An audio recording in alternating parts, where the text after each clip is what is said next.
ప్రజలు పెద్ద ఎత్తున బీఆర్ఎస్ గెలుపు కోసం కృషి చేస్తున్నారని, ఏ సర్వేలు చూసినా బీఆర్ఎస్ గెలుపు ఖాయమంటున్న పార్లమెంటు బీఆర్ఎస్ అభ్యర్థి ఆర్ఎస్ ప్రవీణ్ కుమార్ నార్కల్ జిల్లా కేంద్రంలో బీఆర్ఎస్ పార్టీ కార్యాలయం నందు విలేకరుల సమావేశం నిర్వహించారు. ఈ సందర్భంగా ఆయన మాట్లాడుతూ వనపర్తి గద్వాల జిల్లాను రద్దు చేసే కుట్రలు కాంగ్రెస్ పార్టీ చేస్తుందని, అలా చేసి ఈ ప్రాంతంలో అగ్నిగుండంగా మారుతుందని కాంగ్రెస్ నాయకులను హెచ్చరించారు.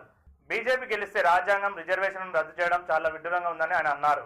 కేసీఆర్ చేసిన పోరుబాటును నార్కల్ జిల్లాలో చారిత్రాత్మకంగా తీరును చూసి కాంగ్రెస్ గుండెల్లో గుబులు పుట్టిందన్నారు. బీఆర్ఎస్ నాయకుల అనుచరులను కూచుకుల దామోదర్ రెడ్డి, ఎమ్మెల్యే కూచుకుల రాజేశ్వరరెడ్డి అనుచరులు ఘోరంగా కొట్టడం, పాత కేసులు బయటకు తీసి వారిపై కక్షపూరితంగా చేయడం దుర్మార్గమని ఆయన మండిపడ్డారు. నాతో పాటు ఈరోజు మీడియా సమావేశంలో పార్టీ నాయకులు, సీనియర్ నాయకులు శ్రీ అభిలాష్ రావు గారు ఉన్నారు. వారు చీఫ్ ఎలక్షన్ ఏజెంట్, అదేవిధంగా మరి Nagar Kurnool parliament social media overall incharge. మరి ఈరోజు నాగర్ కర్నూలు పార్లమెంటు పరిధిలో జరుగుతున్న విషయాల గురించి చర్చల కోసం ఇక్కడికి వచ్చిన మీడియా మిత్రులందరికీ కూడా హృదయపూర్వక ధన్యవాదాలు. ప్రచారం భారత రాష్ట్ర సమితి చాలా గొప్పగా జరుగుతూ ఉన్నది. ఇంతవరకు సహకరించిన మీడియా మిత్రులందరికీ కూడా హృదయపూర్వక ధన్యవాదాలు. ప్రజల నుంచి అపూర్వమైన స్పందన వస్తున్నది. ఈ ప్రాంత మట్టిబిడ్డనైన నన్ను ఈ ప్రజలు ఆదరిస్తున్న తీరు అమోఘమైనది, చరిత్రాత్మకం. నిజంగా వాళ్ళ కళ్ళల్లో ఆ కసి, కాంక్ష చూస్తుంటే చాలా ఆనందంగా ఉంది.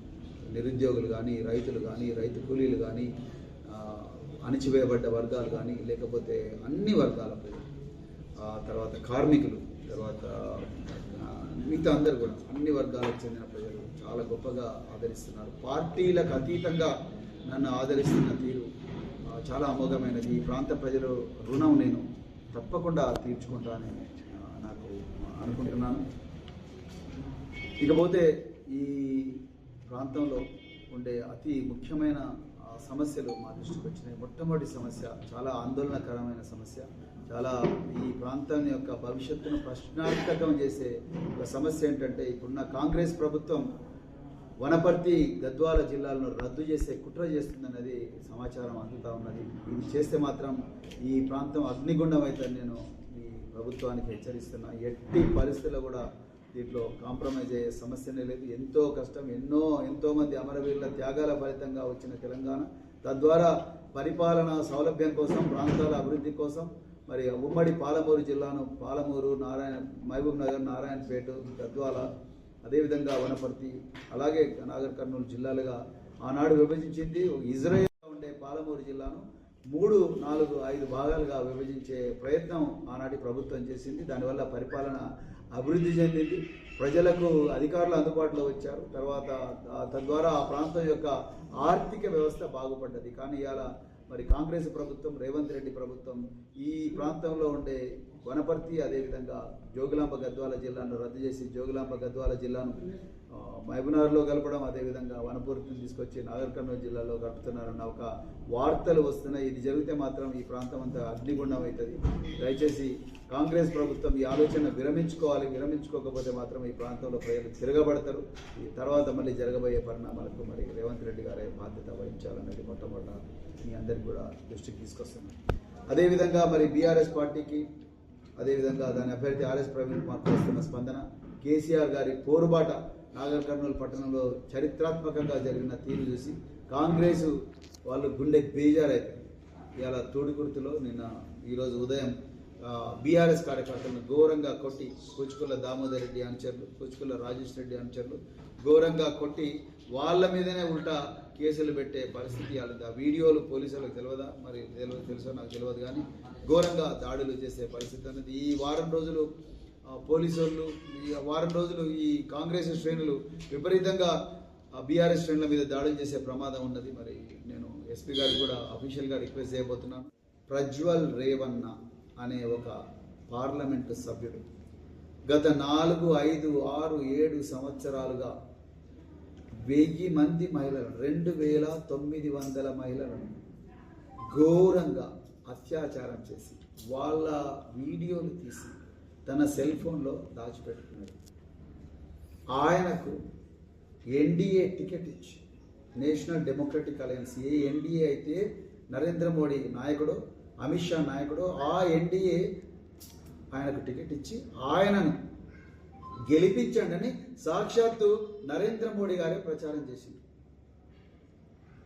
నరేంద్ర మోడీ గారు ప్రచారం చేయడమే కాదు, ఆయన నేరస్తుడని తెలిసి కూడా ఈ పని చేసింది. ఎందుకు చెప్తున్నాయి దయచేసి గుర్తుపెట్టుకోవాలి. అదేవిధంగా కాంగ్రెస్ ప్రభుత్వం కూడా ఘోరంగా మరి విఫలమైంది.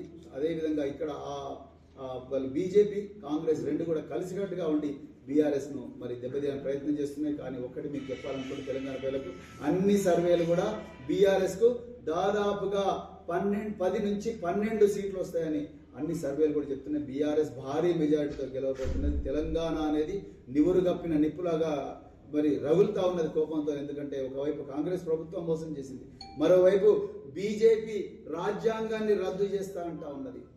400 సీట్లు ఇవ్వండి, రాజ్యాంగాన్ని రద్దు చేస్తా అంటా ఉన్నది.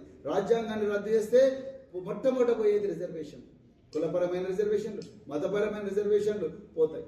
సో మరి కేంద్ర మంత్రి అమిత్ షా గారే స్వయానా చేవేళ్ల సభలో ఏం చెప్పిండు, గైర్ సంవిధానిక్ ఆరక్షణకు హమ్ నికాల్ దేంగే అంటే రాజ్యాంగం రిజర్వేషన్లు పెట్టమని చెప్పింది. మరి రాజ్యాంగ వ్యతిరేక చర్య ఎట్లయితే అమిత్ షా గారు మీరే చెప్పాలి. ప్రాంతంలో వేల కోట్లు కుమ్మరించి ఎట్లయినా ఈ ప్రాంతేతరుడైన మళ్ళీ రవిని తప్పకుండా మళ్ళీ ఎంపీగా గెలిపించి ఆయనను హోదా పెట్టి మళ్ళీ ఇక్కడ నుంచి డబ్బుల మూటలన్నీ కూడా మరి ఢిల్లీకి మోసుకపోయే ఒక కుట్ర అనేది ఇక్కడ జరుగుతూ ఉన్నది. ఆ కుట్రను అడ్డుకోవాలని మరి ప్రాంత బిడ్డ అయిన నన్ను అలంపూర్లో పుట్టి అచ్చంపేటలో పెరిగి మరి ఈ ప్రాంతంలోనే వేలాది మంది బిడ్డలను చదివించిన ట్రాక్ రికార్డు ఉన్న ప్రవీణ్ కుమార్ను ఆదరించాలని చెప్పి కోరుకుంటూ ఒక్క అవకాశం, కనీసం ఒక్కసారి అవకాశం ఇవ్వాలని జీవితాంతం మీకు రుణపడి ఉంటానని, మీ బిడ్డల జీవితాలను, మీ అందరి జీవితాలను రక్షించడమే నా లక్ష్యం. నాకు వేరే వ్యాపకాలు ఏమీ లేవండి. నేను స్వచ్ఛందంగా పదవి విరమణ చేసి రాజకీయాల్లోకి వచ్చిన, నా 7 సంవత్సరాల విలువైన ఉద్యోగాన్ని వదులుకొని వచ్చిన మరి కేసీఆర్ గారి ఆశీర్వాదంతో ఇక్కడ స్థానిక ఎమ్మెల్యేలు, ఎక్స్ఎమ్మెల్యేల సహకారంతో నేను ఈ యుద్ధ రంగంలో ఉన్న. అందుకొరకు ఈ యుద్ధంలో మరి నిజం గెలవాలి, అబద్ధం ఓడిపోవాలి, ఆశయం గెలవాలి, అహంకారం ఓడిపోవాలని చెప్పేసి చెప్తూ మరి చక్కటి అవకాశం ఇచ్చిన స్థానిక మీడియా మిత్రులందరికీ కూడా హృదయపూర్వక ధన్యవాదాలు చెప్తూ మరి స్వచ్ఛందంగా మా మీటింగ్లకు వస్తున్న ప్రజలందరికీ కూడా మరొక్కసారి పాదాభివందనాలు చెప్తూ మరొకసారి